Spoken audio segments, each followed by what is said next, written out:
Allah membuka pintu kemakrifatannya terhadap hati seorang manusia itu dengan cara, berbagai cara Allah lakukan.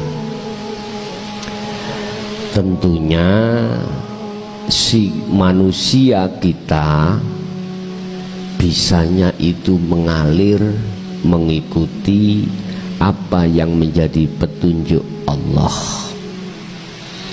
Allah memberikan tanda-tanda terhadap hamba yang dikehendaki seperti ini. Urusan cara Allah membukanya itu urusan Allah, cuman ada tanda-tandanya. Pertama, tanda-tandanya adalah yastami'unal qaula. Kalau bahasa Nabi Adam, bisanya kembali kepada Allah, negeri asalnya adalah beliau itu menerima kalimat, artinya menerima wahyu Allah yang isinya untuk lekas kembali padanya. Tanda pertama adalah ketika kita itu mendengar apa petunjuk yang disampaikan oleh Allah lewat Kanjeng Nabi. Yastami'unal qaula, hati kita bisa terima. Apa yang kita dengarkan itu sebuah ilmu, sistem. Inilah petunjuk pertama di situ. Ketika Rasulullah menyampaikan dinut tauhid, khusus tentang rohaniyah, kita sebagai umat itu menerima di hati, gak langsung menolak, diterima. Ketika mendengarkan lewat telinga, hati berbicara, mengangan-angan dari apa yang bersifatkan petunjuk ilmu. Dari situlah di dalam hati jenengan ada satu kesadaran. Contoh-contoh dikatakan walillahil masyriq wal maghrib. Semua makhluk mulai jagat timur sampai jagat barat itu yang menciptakan, yang memiliki, yang menguasai segala hal apapun di situ adalah Allah. Loh, hati kita ada rasa keyakinan itu benar. Akhirnya faham. Bentuk kefahaman jenengan, hati sudah melepaskan kalau diri ini tidak apa-apanya, bukan apa-apa. Artinya bukan diri ini yang bisa melakukan segala hal aspek apapun, tetapi Allah. Itu berarti bentuk kefahaman. Inilah yang dimaksud ilmu.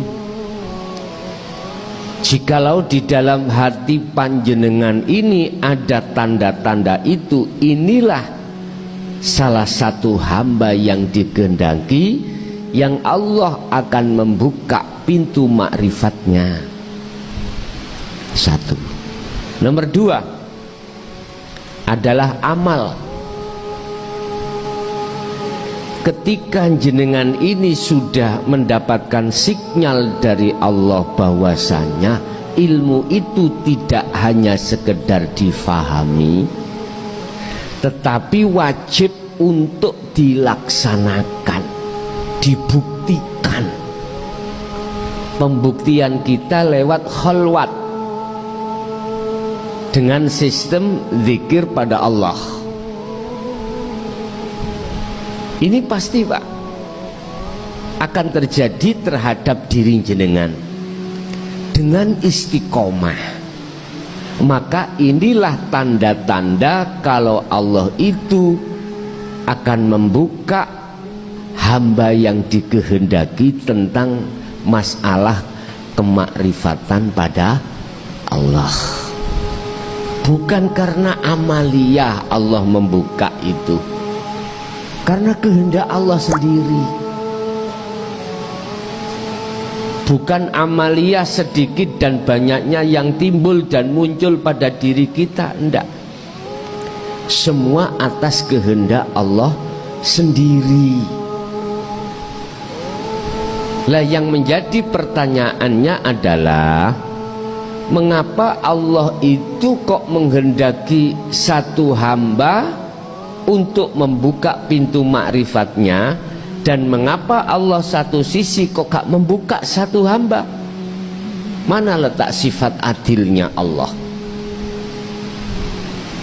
Padahal kita sama-sama hamba Allah.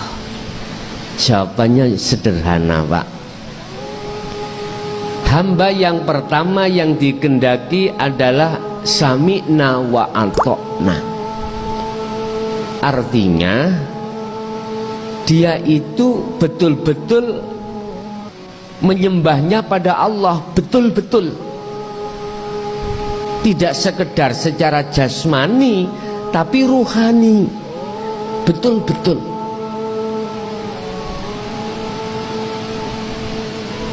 Asbabun nuzul di dalam hati jenengan seperti inilah akhirnya Allah menurunkan wahyunya. Yang wahyu itu berupa pembukaan pintu makrifat terhadap jenengan. Yang kedua, mengapa Allah itu tidak membuka? Karena jawabannya sederhana juga, sami'na tapi wa asoina.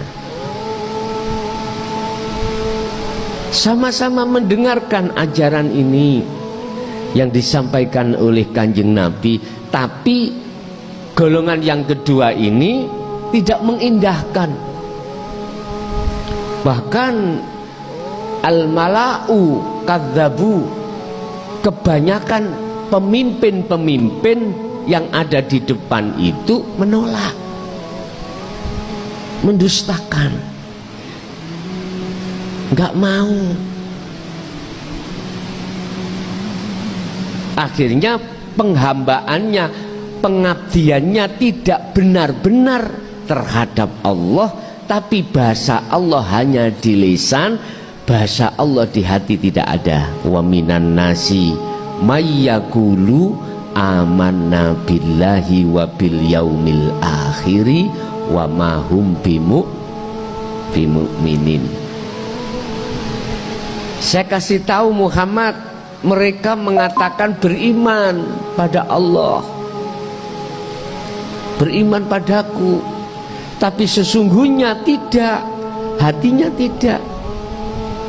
Lesan kita mengatakan Allah. Semua yang menciptakan alam dunia Allah, tapi ruhaniah kita, hati kita masih terbelenggu oleh hawa nafsu dalam diri kita. Akhirnya dengan sebab itulah Pak, terhalanglah ruh ini terhadap Allah. Untuk bisa membuka diri dari penghalang itu, hanyalah Allah yang bisa membuka. Syaratnya jenengan kita itu yang ada di golongan kedua harus pindah dari sami'na wa asoina, pindah sami'na wa ata'na. Sampai ditegaskan Allah, jikalau cintamu ingin aku terima dan kau kujadikan sebagai kekasihku, kata Allah, ya fattabi'uni, ikutono Muhammad. Kalau yang dawuh Kanjeng Nabi, fattabi'uni, ya ikutono aku. Apa perilaku secara jasmani dan rohani, ikut